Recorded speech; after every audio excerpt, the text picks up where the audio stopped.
अगर आपको पूरी फ्रीडम दिया गया तो क्या करोगे आप?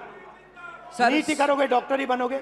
सबसे पहली बात तो ये कि जैसे कि मैं कुछ पढ़ रहा था तो मुझे पता चला कि सिर्फ 5 चीजें, 5 प्रोफेशंस जो लोग बस देखे देखे फॉलो कर रहे हैं: डॉक्टर, लॉ, इंजीनियरिंग और मैं भूल गया थोड़ा सा, सॉरी सर। Relax relax. तो अब कोई लोग खुद से पीछे करते हैं, मतलब ऑप्शंस नहीं है। सबसे पहली बात, मेन बात ये है। तो अगर आप नीट की तैयारी कर रहे हो, हाँ, अप्रोक्सीमेटली कितना पैसा लगता है बिगिनिंग टू एंड?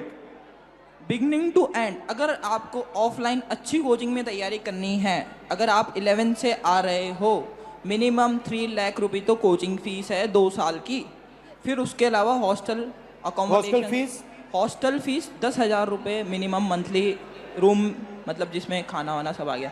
फिर उसके बाद पर्सनल एक्सपेंसेस भी रहते हैं तो 2-3 हज़ार वो, तो मोटा मोटा आप मानिए 1,20,000 हॉस्टल की फ़ीस हो गई, 1.5 लाख अपना 1 साल की कोचिंग की फ़ीस हो गई, और 15-20 हज़ार एक्सपेंस भी हो जाते हैं बच्चों के, जैसे बाहर रहते हैं कभी कुछ खा लिया। तो आप मानिए 4 lakh 3 lakh 4 lakh 4 lakh. Everybody agrees? Yes sir. Approximately 4 lakh? Yes sir. 4 lakh. Now आपके फैमिलीज ने लोन लिया है? कितना लोन लिया है? 2 लाख। 2 लाख। पापा क्या करते हैं? फार्मर हैं। किसान हैं। 2 लाख का लोन लेना आपके लिए आसान था, फैमिली के लिए आसान था? आसान तो मिडिल क्लास के लिए नहीं रहता है, मगर एफोर्ड करना ही पड़ता है। कंपल्सरी है? कंपल्सरी है। अगर लोन नहीं लेंगे तो आगे सिस्टम में नहीं जा सकते। आपकी फैमिली ने लोन लिया? सर लोन तो नहीं लिया था, लेकिन अगर हम गवर्नमेंट एग्ज़ाम जैसे नीट प्रिपरेशन की तैयारी कर रहे हैं, प्रिपेयर कर रहे हैं, और अगर हमारा नहीं क्लियर हुआ तो हम मतलब इंडिया में गवर्नमेंट सीट्स इतनी कम है कि हम प्राइवेट के लिए सोच भी नहीं सकते, क्योंकि उनकी फ़ीस बहुत ज़्यादा है। और भी ज़्यादा? बहुत ज़्यादा है। जैसे 24 लाख बच्चे हर साल अपेयर करते हैं नीट एग्ज़ाम में, उसमें से 80,000 सीट्स है जो गवर्नमेंट है, तो 23 लाख बच्चों को ना चाहते हुए भी हारना पड़ता ही है। तो उनके लिए प्राइवेट से करने के लिए ऑप्शन बचता ही नहीं है, क्योंकि हर मिडिल क्लास फैमिली 1 करोड़ रुपए अफोर्ड नहीं कर सकती है। तो पैसा आपके जेब से? हाँ। Yes sir. आपके फैमिली के जेब से? Yes sir. रिस्क आपका? Yes sir. डैमेज हुआ तो आपका? Yes sir. रिवॉर्ड की बात करते हैं, सक्सेस को डिफाइन करते हैं। यूपीएससी चांसेस क्या है? Real actual chances. If I say to you, ठीक है, you are a brilliant girl, brilliant student, what do you think your chances of becoming an IAS officer actually are? Sir, no matter how much brilliant a student is, but I think chances are still 1 out of 100. 1 out of 100? Exactly, 0.01%.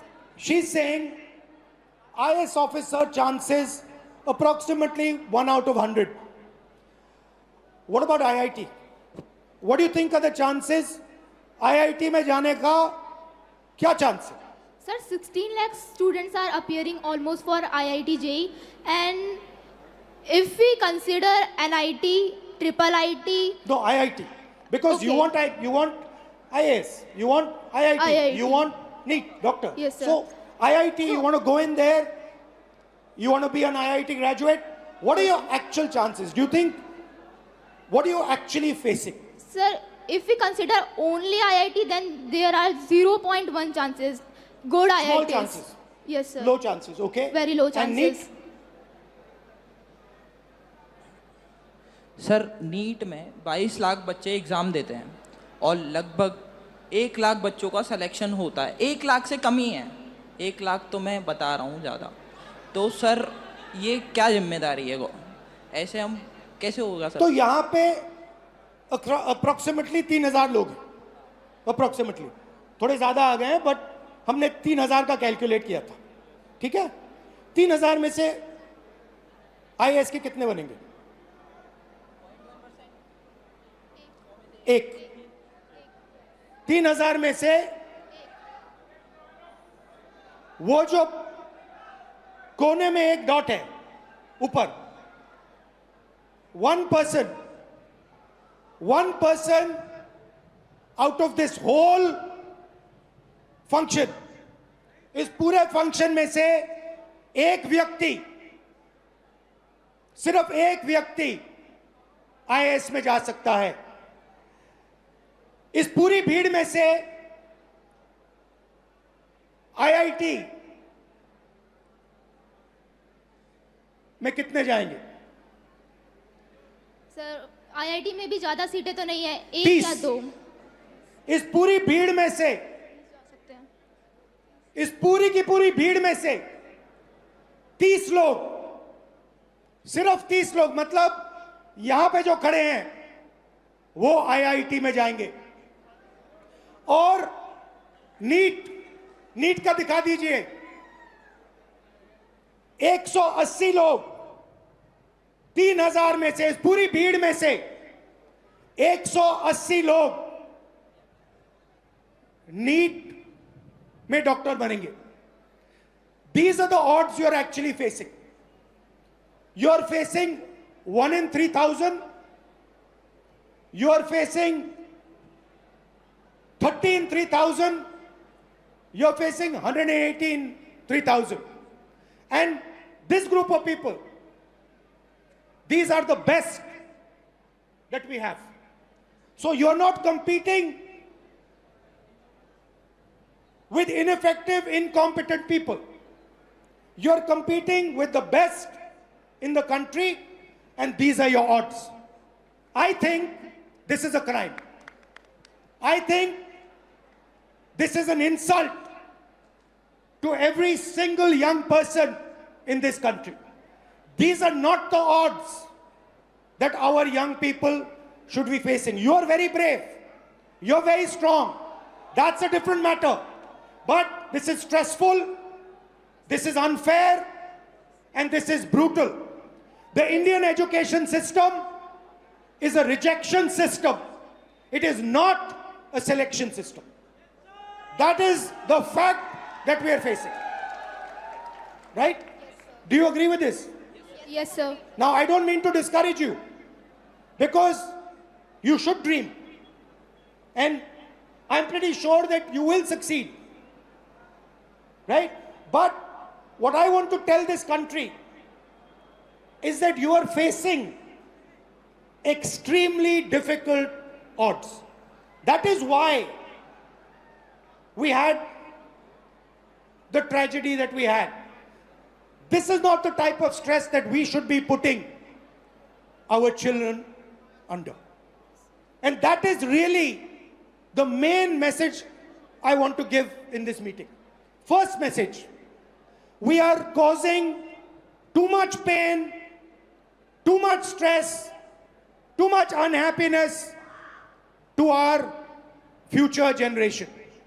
Second message, we are only allowing them to do 5 things. We are not allowing her to become a dancer. We are not allowing him to become an astronaut. We are not allowing her to do something she's passionate about. Now the question arises, why is India only asking its children to do 5 things? And the answer to that question is money. The answer to that question is money.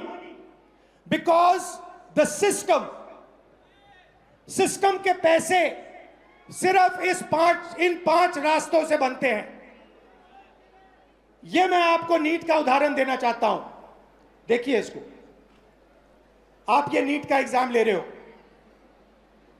थोड़ा इस side आ जाओ so crowd can see. This is the NEET exam. And this figure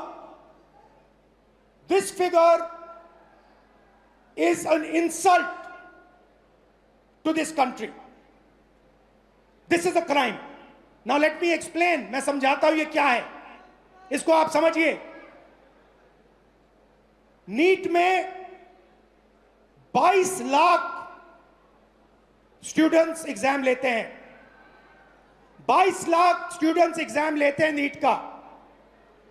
उनकी families में से, आपकी family में से 1.32 लाख करोड़ रुपए हर साल लिए जाते हैं. 1,32,000 करोड़ रुपए 22 लाख परिवारों के जेब में से खींचा जाता है। भाई और बहनों, जितना पैसा एक साल में ये 22 लाख लोग देते हैं, उतना ही पैसा हिंदुस्तान की सरकार अपने पूरे के पूरे एजुकेशन बजट में डालती है। 22 लाख लोग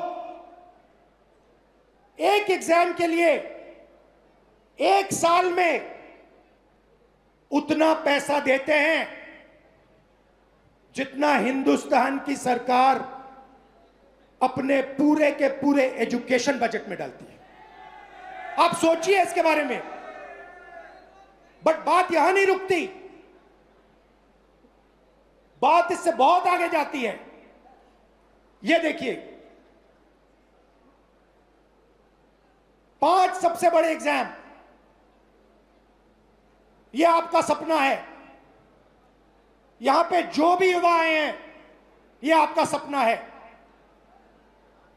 SSC, UPSC, RRB, JEE, NEET, these are your dreams.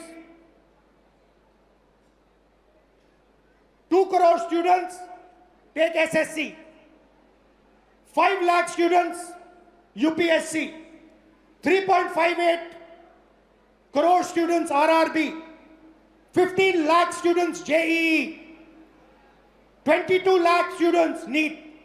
Most of the people who take these exams, most of them will not go through.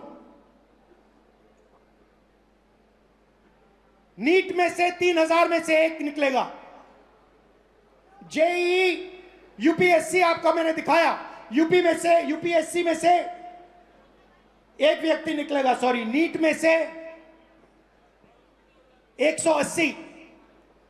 मगर पैसा देखिए, पैसा देखिए इन 5 एग्जाम्स का, अच्छी तरह देखिए।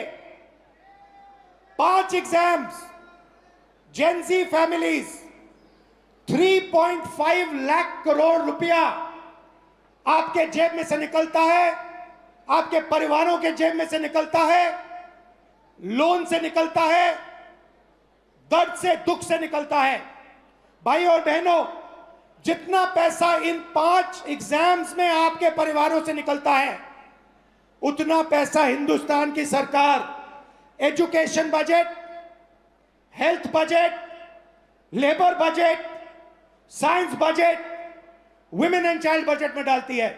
मतलब 5 मिनिस्ट्रीज का पैसा, बजट का पैसा हर साल इन एग्जाम्स के माध्यम से आपके परिवारों के जेब से निकाला जाता है। और फिर उसके बाद आपको कहा जाता है कि दरवाजा बंद है, आप आईआईटी में नहीं घुसे, आप नीट में नहीं घुसे, आप आरआरबी में नहीं घुस पाए। यह हिंदुस्तान की एजुकेशन सिस्टम की रियलिटी है। अब मैं चाहता हूं कि एक फैमिली, हमने स्टूडेंट से बात की, आपका मैं बहुत धन्यवाद करता हूं। अगर आप यहां रहना चाहते हैं यहां रह सकते हैं, नीचे जाना चाहते हैं जा सकते हैं, जो भी आप पे है। यहां रहना चाहते हैं यहां रहिए। और एक फैमिली, एक परिवार, आइए। Alright, so हमारे पास यहाँ पर फैमिली के मेंबर्स भी आए हुए हैं। We'd like to invite on stage Bhavna Mahavar, please, and उनके parents Naresh Kumar Mahavar and Parvati Mahavar, please join us on stage. परिवार को थोड़ा स्वागत हो जाए तालियों के साथ। Come on guys, हम सबकी कहानी है ये। हेलो, नमस्कार, कैसे हैं? नमस्कार जी, कैसे हैं आप? कब? Mike, can we have a mike? Come आओ। थोड़ा 2 मिनट परिचय, यहां जाए। हेलो सर, मैं नरेश कुमार महावर। मैं एक प्राइवेट सेक्टर से मेडिकल होलसेल मार्केट में जॉब करता हूं। ये मेरी गुड़िया है, यूपीएससी करना चाहती है, पर आज का जो सिस्टम है बहुत गड़बड़ है। और मैं चाहता हूं उसको मजबूत करने के लिए राहुल जी सर जो भी नया कदम उठाना चाहे हम उसके साथ हैं। मगर आप एक बात बताइए, जी सर। अप्रोक्सीमेटली उन्होंने हमें बताया अप्रोक्सीमेटली 5 लाख जी सर। एक साल का, बिल्कुल सर। जी सर। एक साल का, बिल्कुल। तो आप ये कैसे करेंगे? रियलिटी सच बताइए सर वैसे तो मेरे पास फाइनेंशियल प्रॉब्लम बहुत ज़्यादा वीक है, पर अगर जो मैंने मेरे दम से मेरा घर बनाया है हो सकता है मैं उसको भी सेल कर दूं, पर मैं मेरा बेटे का सपना साकार करूंगा, ये मेरा दिल से। नहीं, मगर देखिए ये आपकी भावना है, ये आपके अंदर है। नहीं, ये जब से ये 10th क्लास में पढ़ती थी तो जब से ही मैंने इसके सपने के साथ मैंने अपना सपना भी साकार करने के लिए सोचा है, और मैं चाहता हूं कि ये ईश्वर मेरा सपना पूरा करे। ईश्वर आपका सपना पूरा करे, ये हम सब चाहते हैं। जी सर। मगर सच्चाई ये है कि ये जो आप कर्ज लेके काम कर रहे हो ये देश का काम है, ये आपका काम नहीं है। देश का काम अपने युवाओं को शिक्षित बनाने का है। आप क्या करना चाहते हैं? सर माय नेम इज़ भावना महावर और मैं एक यूपीएससी एस्पिरेंट हूँ। जैसा कि 2026 में प्रीलिम्स एग्ज़ाम में हम सब ने देखा है कि किस तरह से लेंथी एग्ज़ाम बनाया गया है जो एक यूजुअली स्टूडेंट के लिए बहुत टफ रहता है। प्लस वैकेंसीज होती है 1000 और फॉर्म्स आते हैं 15 लाख के आसपास। तो मेरा गवर्नमेंट से ये क्वेश्चन है कि बाकी के स्टूडेंट्स का क्या होगा? 1000 वैकेंसीज में 1000 स्टूडेंट्स सिलेक्ट हो जाते हैं, उसके अलावा जो स्टूडेंट्स हैं उनके लिए भी प्लान बी होना चाहिए, ये मेरी गवर्नमेंट से बट आज हमने रूल बनाया है, गवर्नमेंट से कोई सवाल नहीं होगा, पॉलिटिकल फंक्शन नहीं है। बट मैं आपसे सवाल करता हूं, आपके सामने बहुत बड़ा चैलेंज है। आपके पापा कुर्बानी देने जा रहे हैं, आपके अंदर क्या फीलिंग है? आप कैसे करोगी? डर लगता है? यस, पापा की मम्मी की दोनों की बहुत एक्सपेक्टेशंस है और मैं पूरी जी जान लगाना चाहूँगी कि पापा मम्मी के साथ मेरा सपना पूरा हो, और मैं इसके लिए पूरी मेहनत करने को तैयार हूँ। बट डर लगता है आपको? कभी डर लगता है क्योंकि ये जो फ्रॉड्स हो रहे हैं, आज मैंने यूपीएससी का एग्जाम देखा। एक स्टूडेंट जब प्रिपरेशन करता है तो एक पैटर्न होता है, एक सिलेबस होता है, उस हिसाब से प्रिपरेशन करता है। लेकिन अगर रिसेंटली उसका पैटर्न चेंज कर दिया जाए तो स्टूडेंट क्या करेगा? 50 to 56 पेजेस का पेपर होता है जो 3 आवर्स में करना पॉसिबल नहीं होता है। वैसे ही वैकेंसीज लिमिटेड होती है, तो इसके अलावा स्टूडेंट्स क्या करें? फिर सीट्स लिमिटेड है और पैटर्न इस टाइप के बनाए जा रहे हैं। इस फ्रॉड में स्टूडेंट्स कहाँ जाए? बाकी बचे स्टूडेंट्स का क्या होगा? इसको बदलना चाहिए।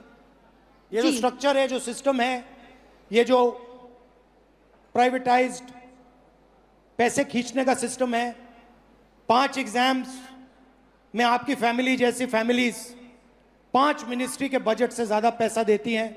इसको बदलना चाहिए। जी बिल्कुल बदलना चाहिए। यही हम सबका लक्ष्य है, आपका भी है, हमारा भी है, इनका भी है।